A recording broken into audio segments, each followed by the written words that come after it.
Hey everyone, Alex here, and today's story is a trilogy, really, three separate acts of corporate comeuppance, personal realization, and satisfying, sweet justice. Trust me, you need to stick around for the first one, because it involves a corporate viper we'll call Bethany, a quiet genius she tried to destroy, and an executive blunder so monumental, it single-handedly sank a multi-million-dollar company in less time than it takes to train a summer intern. I used to be a biochemical engineer at Stellaris Biotech, based out in San Diego, a place that was, frankly, ahead of its time, pushing boundaries in genetic sequencing. Our success wasn't built on shiny venture capital or aggressive marketing. It was built on the quiet, meticulous genius of one man, Dr. Elias Thorne. We all called him Document.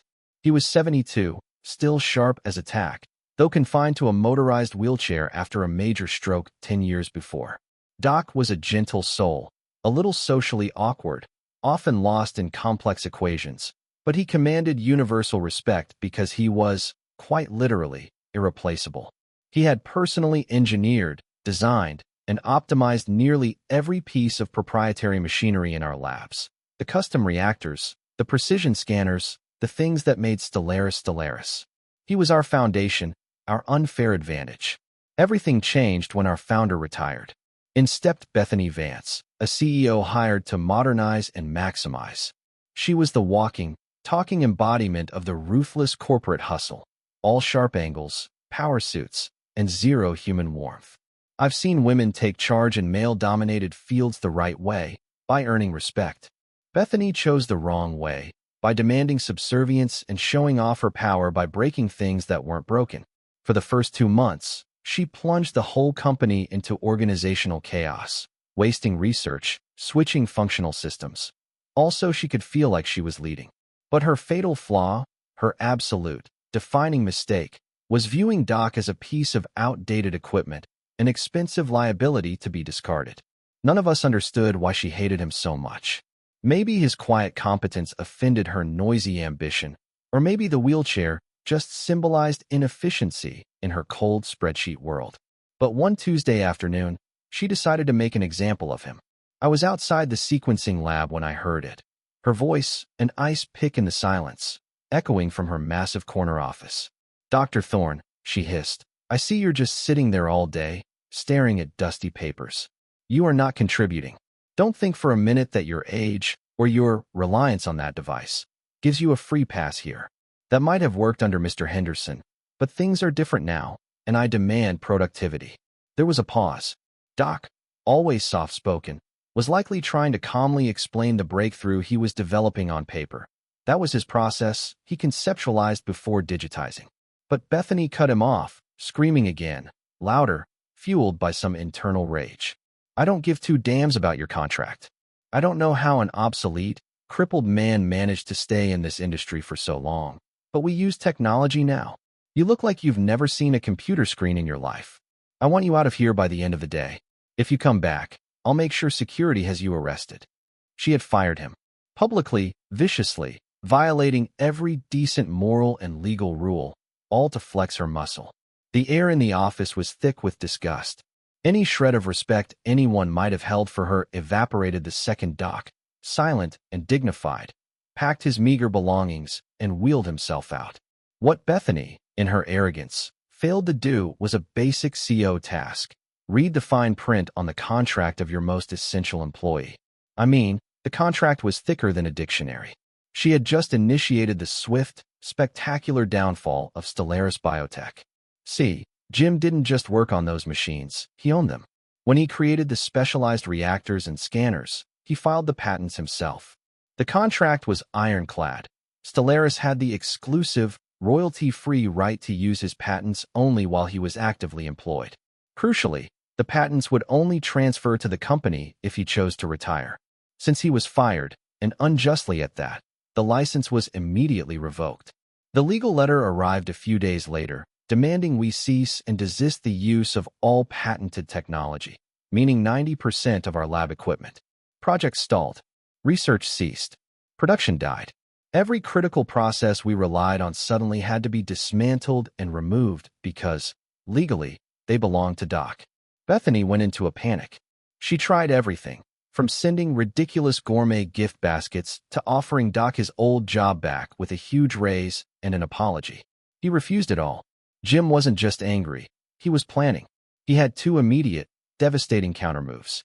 First, the wrongful termination lawsuit, which was a guaranteed when given how many of us had overheard her despicable, discriminatory rant.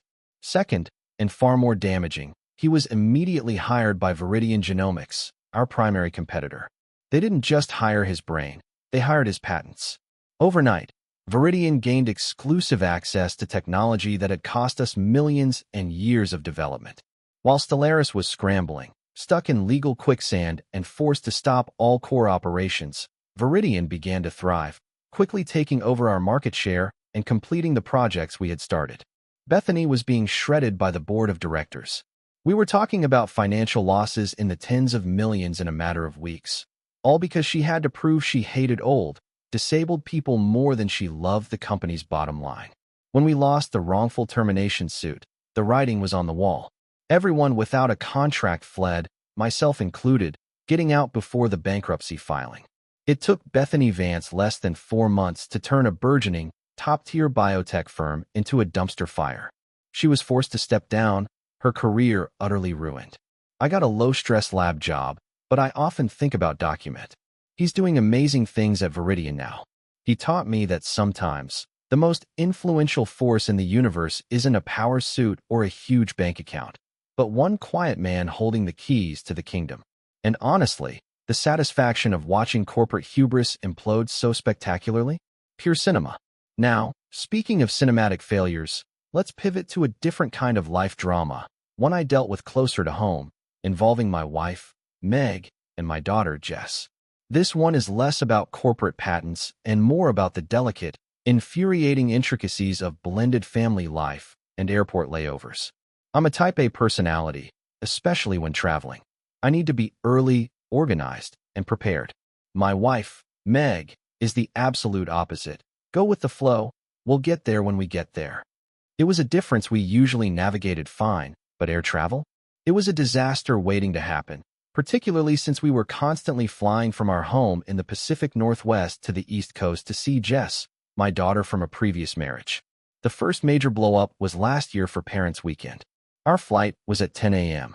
I live about 30 minutes from the airport, and I insisted we needed to leave by 8 a.m. sharp. I was up at 6, everything pre-checked and accounted for. Meg, however, is not a morning person. It took 5 attempts to wake her. She finally emerged at 7:40 a.m., insisting she needed a shower, make a fresh cup of specialty coffee, and eat a bowl of cereal. We left the house at 9 a.m. Predictably, the security line was a nightmare. It was Parents' Weekend for half the colleges on the West Coast. We missed the flight. The airline refused a refund. We had to buy new, expensive tickets for the next day, wasting a whole Friday afternoon and Saturday morning with Jess.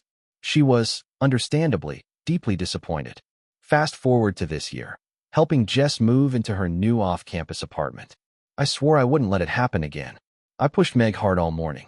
We took our first flight, landed in the massive connecting city, and had a tight 1-hour layover.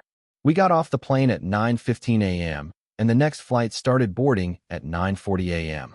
We had to take 3 different airport trains to reach our terminal. We finally got there with about 15 minutes before boarding was scheduled to close. And what does Meg do? She looks around, sighs dramatically, and says, "Oh, I desperately need a Starbucks coffee." There was a little market right next to our gate selling decent coffee. I offered to grab it for her, but no. "I want Starbucks," she insisted. Starbucks, as I pointed out, was a train ride away and a solid 20-minute round trip. We didn't have the time. She looked me dead in the eye, said we absolutely did have time, and declared, "If you won't come with me, I'll go by myself." She walked off at the fastest pace I'd ever seen her manage. I called her. No answer. They started calling boarding groups. I called again, 3 times. On the 3rd call, she finally answered, breathless, saying there was a long line, but she was on her way. I told her they were minutes away from shutting the gate. I waited by the door, pleading with the gate attendant for a few extra minutes, but she was firm. 2 minutes, then the door closes. Meg didn't show. I boarded. A few minutes later, she called me from the gate. The ramp was gone, the door was shut. You need to tell them to let you off the plane, she demanded. And right there, sitting in my uncomfortable economy seat, I snapped. No, Meg. I told you we didn't have time. You chose to go anyway. It's not fair to disappoint Jess again. Buy a ticket for the next flight, and I'll see you when you get there. She arrived 6 hours later, totally unbothered, acting like nothing happened. I thought maybe she realized she was wrong and was letting it drop. Boy, was I naive. We got home, and she gave me the silent treatment for over a week, insisting I was the asshole for leaving her stranded. The comments online gave me a lot to chew on. Why was she always late only when traveling to see my daughter? Meg is meticulous about being on time for work or other commitments. I had dismissed the idea of ADHD, but the comments kept pushing me toward a deeper, more painful truth. Jess, my amazing, resilient daughter, had hinted at it before. Jess isn't Meg's biological daughter. My first wife passed away giving birth to Jess, and I married Meg when Jess was 6. Meg desperately wanted a child of her own, but couldn't conceive. Jess had mentioned that she thought Meg didn't really want to come and see her, and that was why she was always running late. I'd always dismissed it, telling myself Meg was just flighty, especially since she was always aggressively against me going to visit Jess alone. But the pieces started clicking into place. Meg had made comments about being excited for an empty nest, which I assumed was normal. But Jess also said she thought Meg was jealous of her. It sounded crazy, but was the repeated missed flight, the impulsive need for a distant Starbucks coffee? Was that subtle, subconscious sabotage? Was she trying to passively limit her time with my daughter? I knew I had to draw a line in the sand. When Meg finally started talking to me, I proposed a radical change for all future travel. Meg, I said, framing it as non-controlling, I don't want to micromanage your time. From now on, we buy separate tickets. I'll drive to the airport. You can Uber. You are an adult, and you are responsible for making your boarding time.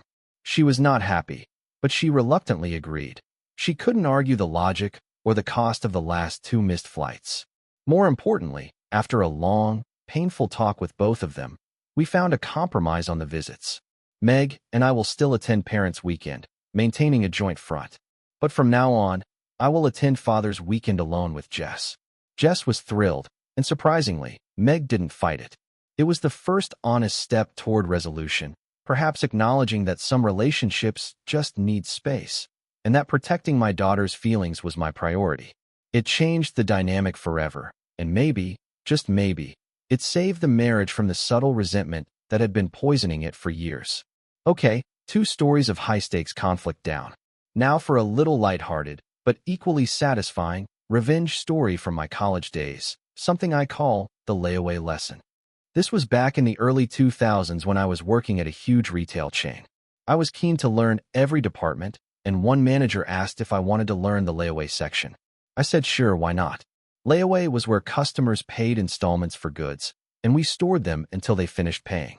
10 minutes into my training, the coworker assigned to me, a smug, deeply annoying guy, said, "You want to learn how to deal with difficult customers?" I figured, okay, corporate policy, whatever.